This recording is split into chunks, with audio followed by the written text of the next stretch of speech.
So you want to quit your corporate job, you've got this gut feeling that what you're doing now is not what you want to be doing forever, and you're just sure that there's got to be more to life than this, but you've got the fear. Something is stopping you taking the leap and quitting. Maybe you're not sure what you really want to do yet, or maybe you're worried that you're not going to find a job better than the one that you've got now despite its flaws. In today's video, I'm going to explain how to know when to quit your job based on my own experience of quitting my dream job.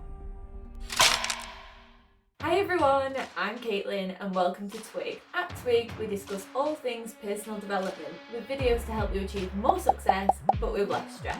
So if that sounds like something you need help with, then please subscribe to my channel and tap the notification bell to be one of the first to find out when my new videos go live. I've been waiting months to make this video. It's a really important topic to me, so I wanted to wait until I understood how to edit properly so that I could do it justice. In August of 2020, I quit the corporate job that I had worked most of my life to get. I'm gonna do a bit of a story time now. We're getting deep and I'm sharing a bit more about myself, which is something that I've not really done on this channel before. So if you're just here for the tips, then feel free to skip to that part. I'll link the timestamp in the description below. But if you want a real, vulnerable and true story on what I now describe as my quarter life crisis, then continue on. In 2020, I was working for one of the big four consultancy firms in a job that a lot of graduates would kill for, the 18-year-old me would have killed for. My entire aim throughout school, sixth form and uni was to get a well-paid graduate job at the end of it. I've literally got journals from back then where I'm trying to manifest a job that paid me 30k a year when I graduated. I'm not sure what graduate jobs are paying now, but in 2018 that was a really good wage for a starting salary outside of London. Now I just want to make clear here that whilst I do have a lot of privilege, I'm from a working class family in the north of England. My dad was a coal miner until the pit shut, and my mum has always been a nurse until she recently retired. So I didn't have the benefit of family connections and private education to help me on my way. I had an amazing upbringing, but I went to a school in a deprived area and I had to work my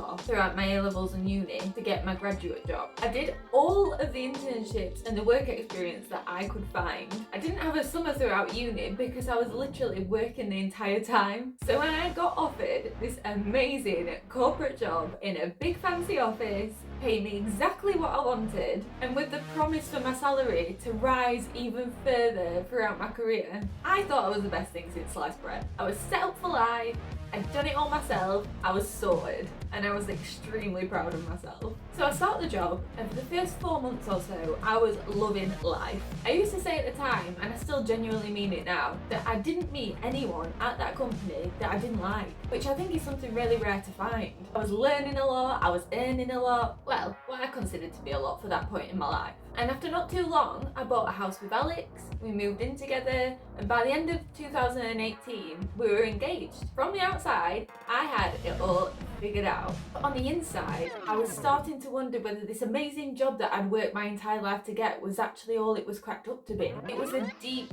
gut feeling at first. I'd be working for really long hours with no extra pay, which to be fair can be the case with some corporate jobs. And at the time I was glamorising it. I thought that I was showing dedication to the company and that if I kept doing it for a long period of time that would be noticed and maybe I'd be promoted early. But as time went on, it became more and more clear that that was not the case. In my spare time outside of work, I was studying for my professional exams, so I was sacrificing social events and time with family, especially when exam season approached. To be completely fair to the company, they did make the time commitments of the role clear to me when I started the job, but I didn't really understand the implications of that until I actually did it. The work itself, whilst mentally challenging in terms of the maths involved, it was just so boring to me. And I know that sounds really naive, and work isn't always going to be interesting, but surely there should be at least some aspects of your job that you enjoy. It became tougher and tougher to remain focused, especially after the pandemic hit and we all had to work from home. I started to dread going to my desk every day. I found it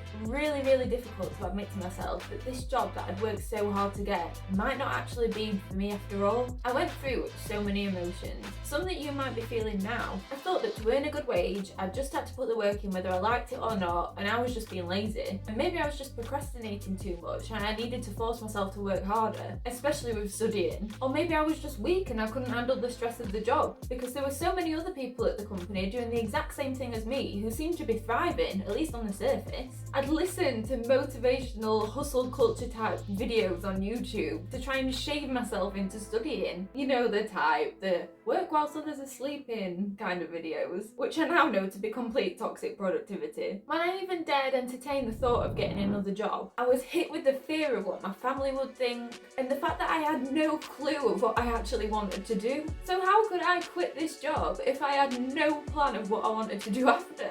Because I've built my entire life around getting this job, and once I'd got the job, doing well at it, I started to wonder what my goals were going to be if I left. What were my passions? What did I actually want from life, and what was my purpose? I was having a full-on quarter-life crisis. I was barely sleeping. I was staying awake hoping to find the answers to life's questions in self-help books and YouTube videos. I just felt like there had to be more to life, and there had to be a way of finding this sense of fulfillment that I was lacking so much. Luckily, I stumbled across some amazing content, and I'll share some of the links to the things that I was watching below. Eventually, I did quit. I jumped to the next lily pad, which was a job in digital marketing, and whilst I knew that that was not going to be where I stayed forever, it was helping me get to where I wanted to be, and my other job was not doing that. I hope that by making this video, I'll help someone else who feels like I did figure it all out, or at least help you feel like you're not alone. If I could go back and give 2020 me some advice, here's what it would be, and the questions that I encourage you to ask yourself before you burst into the office with your notice in hand. The first bit of advice is don't ignore gut feelings. Only a couple of months into that job, I knew really deep down that it wasn't right and it wasn't for me, but it took me 2 years to admit it to myself and to actually do something about it. Gut feelings are there for a reason, and unless you address them, they're only going to get stronger and stronger until the point where you can't ignore them. If you have a gut feeling that your job is not right for you, then it probably isn't. You owe it to yourself to live an authentic life, and pretending that you're a round peg when really you're a square peg will only get you down. As soon as you have an inkling that your job isn't right, explore that feeling, don't suppress it. My next bit of advice is do not quit on the spot with nothing else to go to. And I know that this is really tempting, especially when you feel like you're at breaking point and you can't take any more. But unless you're in a privileged position to be able to support yourself without the income from that job, then quitting with nothing else is not the best idea. You need a plan first. And even if that plan is to just get another job that gives you the money that you need whilst you figure out what it is that you really want to do, that's still a plan. It was my approach to begin with. A question that I would encourage you to ask yourself is, what exactly is it about the job that you've got now that you don't like? Really dig deep on this.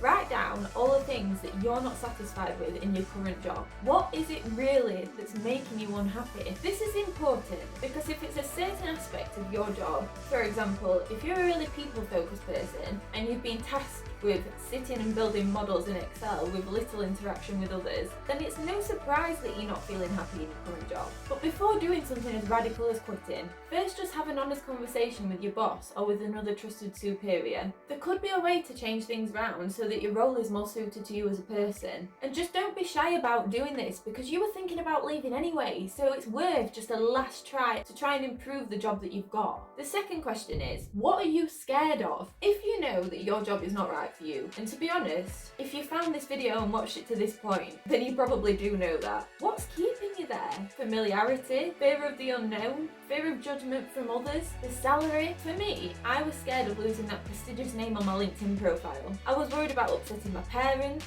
and I was worried it'd be a big mistake, and that actually there wouldn't be more to life, and that what I already had was just as good as it gets, and I'd regret it forever. I can tell you now that every single thing I was scared of either didn't happen or wasn't as bad as I thought it was going to be. Whatever it is that's keeping you where you are now runs deep. It's what keeps millions of people in mediocre jobs that they're not that bothered about for their entire lives. And there's absolutely nothing wrong with that. But for me, that terrifies me. It's a cliche, but you really are only here once. So you owe it to yourself to live a life true to who you are, not what you think is expected of you. I know for some people that's difficult. Some people have got children to look after, some people have got debt to pay off, some people have got disabilities that stop them from being able to do what they want to do in life. But if you are in a position to make changes in your life that will mean that you'll look back on it on your deathbed one day and think, wow,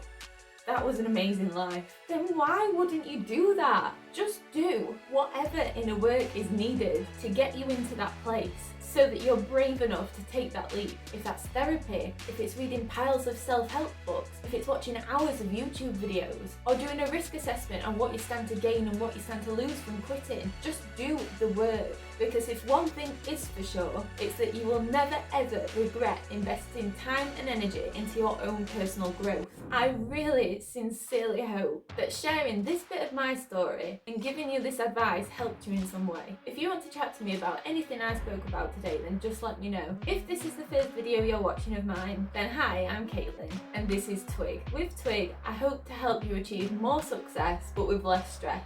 I post videos to help with motivation, productivity, and achieving your goals, but I also put a big focus on self-care. So I also post videos on journaling, gratitude, and improving your mental health. So if that sounds like something that you need help with, then please subscribe to my channel and tap the notification bell to find out when my new videos are released. Tuesday's video is going to be on toxic productivity, so stay tuned for that. Thank you so much for being here, and I'll see you on Tuesday.